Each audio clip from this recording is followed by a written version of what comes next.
This is one of the most difficult questions we can have to deal with. When the title of the reflection here today is, if you didn't exist, what would be missing? Ultimately, the big question is, do we deserve it?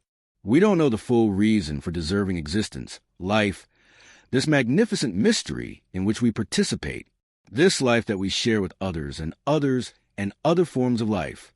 Do we waste it, huh? We throw it away. It's interesting because the tributes we receive from time to time lead us to think exactly this. Do we deserve it? What do we deserve? The friendship we share, the solidarity that it offers us, the joy that we can have, the moments of eternity that we have, that which is for us a condition of existence that is not necessarily placed with others and/or. I think about this from the starting point of this reflection exactly for this reason, that is, to deserve it. I have a book that I really like with a phrase that is in it because there's a phrase that is circulating on the internet as being written by me, and it is not written by me. One of the interesting things is that this book, called What Is Your Work? It has a phrase from a great British politician from the 19th century called Benjamin Disraeli. He said, "Life is too short to be small. Life is too short to be small. It is enough for life to be short so that we can somehow make it small." Of course, life is short. It lasts on average, today, 75 years. 75. Some live longer, others less. 100 years ago, the average lifespan was 42 years. 42 says this is not possible. My grandfather lived to 90, but how many of his children survived? My grandmother lived to 95, but remember, if you hear about it, my great-grandmother had 10 children. Only 6 will survive. The average lifespan was 42 years. When we hear about it, for example, and you have someone who is very far away, someone like Jesus of Nazareth, who lived to 33 years of age, according to the narrative of the Little Christians, 33 to 2,000 years was someone absolutely senior. Be careful not to think outside of this promo. Of course, 75 years is little. When I was 20 years old, someone 40 years old was far away. When I turned 40, someone 60 was far away. When I broke my knee and had to have surgery, life was far away.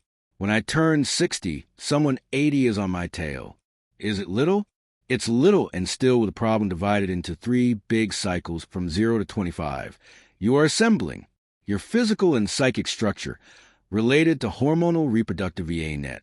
From 25 to 50, you are reproducing other humans and working at high intensity. And from 50 to 75, you prepare for checkout. The landing is approaching. Each day you start to disable more applications. Count from 50 to 75, you dismantle. At least you work hard, study hard, attend lectures. Even if you mess up, have you ever imagined if you do? So I'm going to drop everything and go live on the island of honey in Jericho era, right? I'm going to stay there in the Bonite, on the island Bella. No one will ever take me away from me again. That's not what I'm talking about. I'm talking about being important. Where are you? In your family, at your school, at your job, at the company, in your community? It's not giving up. I'm talking about giving up. I'm talking about persistence, which is something else. Of course, from 0 to 25, you assemble. From 50 to 75, I'm in that phase. Every day at my breakfast, there's less food and more medicine boxes. You're going to cross a street in Sao Paulo. You see a car. You say, whatever God wants. Are you laughing? Every day you have fewer biceps and more abs. Abs, right? Women don't laugh. One day you're going to be hit hard by the law of gravity. Everything is going to point toward the ground, right? You're going to have to explore with poison. Botulinum. Huh? You're going to enter the phase that we call California dreams, which is the mamas and the papas. Okay? Were you laughing? Is that why we laugh? Do you know why? Because it's dark, but I sing. Earn it. Look. From 0 to 25, ride it. Because, of course, I'm going to tell a little story there. Politically incorrect. But it serves to illustrate this. A group of boys at 20 years of age, sitting in a bar at night, having a beer. Then one turns to the others.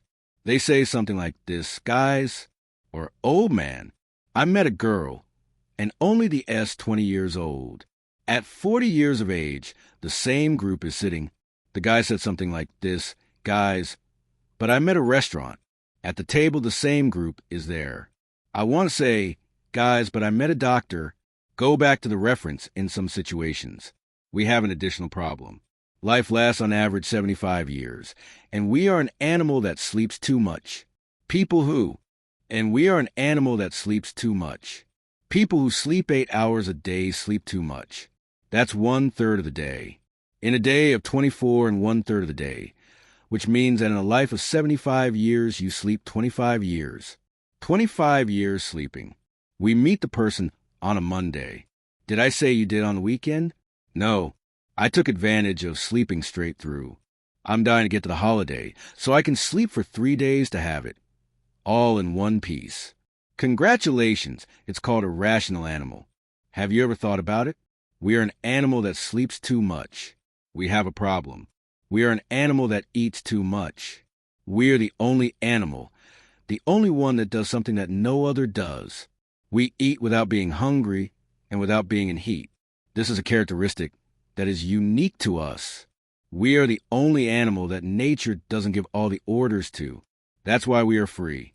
We are capable, for example, of having sex without being in heat, which is something that is unique to us and some primates. But we are another primate, and only we do this, the only one that eat without being hungry. It's to the point that you just finished dinner.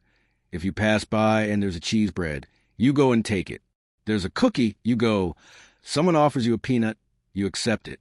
In fact, there's an old story that says that the bravest person in the world, the bravest being in the world, is a person who accepts just one peanut. The person gives it. He takes it and says, "No, thank you, I'm satisfied." A sign of bravery. We are an animal with my average 1.5 kilograms a day of food. 1.5 kilograms a day. You say no. Of course, a glass of water with 500 milliliters has 500 G. If I drink 3 of these in a day, I've already had an email. 1.5 kilograms a day of solids liquid carbonated. Did you have people who had coffee in the morning? Had a snack before noon? Had lunch or had a snack in the afternoon? Have you had dinner? Are you dying to have dinner? Are you still going to eat something before going to bed so you don't wake up hungry? In the middle of the night? One that he knew as there is hunger on the planet still. But not forever means that many of us eat more, of course. You wouldn't give this average. 1.5 kilograms of food at the end of a 75-year life gives 42 tons of food. And when you are alive, you'll have eaten 42 tons of solid, liquid, and gaseous food. The thing is that we are an animal that doesn't just have a digestive system. We have an office too.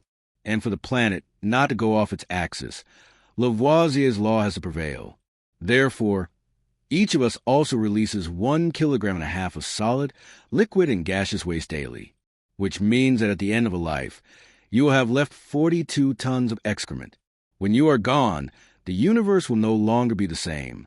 You will have swallowed 42 tons of it, and will leave 42 tons of waste as a legacy to the next generations.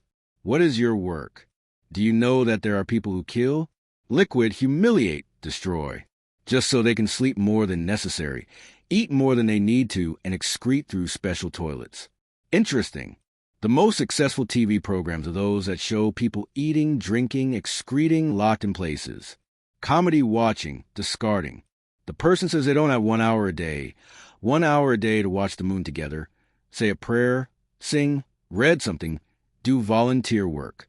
But they have 1 hour a day to sit still and watch on TV. People eating, drinking, excreting through the 78 orifices they have. The magazines that sell the most are the ones that show chic and famous people in their beds, at their desks and in their bathrooms. That's the kingdom of mediocrity. Then they die. Do you know what people say when they're dying? I wrote that in the book, What is Your Work? I like this perspective of thinking. You know that people talk when they're dying. Anyone here who is a doctor knows that. She doesn't stick to your lover like that. Doctor, for the love of God, let me live 1 more day because I want to send more people. Doctor, please, let me live 1 more hour because I want to humiliate some more people. Doctor, for the love of God, let me live 1 more week because I want to ruin the environment a little more. Do you know what people say when they're dying? Those of us who work here know. She sticks her sighs and says, "Doctor, for the love of God, let me stay alive one more day just to hug my brother." What I forced her to do 10 years ago. People, we never spoke again. "Doctor, please, let me stay alive a little longer just so I can play with my children, because I thought I didn't have time." "Doctor, please, let me stay alive just a little longer just so I can tell my wife how much I love her, because I thought that if I said that too much there, I would get used. Because I thought that if I said that too much there, I would get used to it." Which is true.